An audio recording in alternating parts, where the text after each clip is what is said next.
আজি ৱাটাৰমেলনৰ মজিটো বনালোঁ আৰু ল'ৰা ছোৱালী স্কুলৰ পৰা অহাৰ টাইমত যদি আমি এনেদৰে বনাই থ'ব পাৰোঁ তেনেহ'লে তেওঁলোকে স্কুলৰ পৰা আহোঁতে ৰাস্তাত দোকানত কিনিব নিবিচাৰিব আৰু আহি ঘৰতেই খাবহি চাবচোন।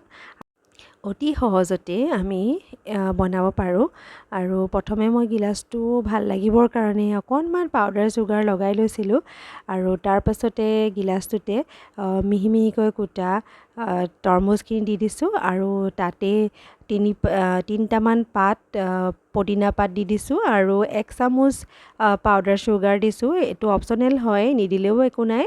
আৰু স্লাইচ কৰি কটা নেমু দি দিছিলোঁ, দি পেলাই এনেকৈ খুন্দনা মাৰি এডালেৰে মই এনেকৈ মানে অলপ চেপি লৈছোঁ তাৰ ৰসটো ওলাব পৰাকৈ আৰু তাতেই স্প্ৰাইট দি দিছোঁ আৰু এয়া ৰেডি হৈ গৈছে মজিটো।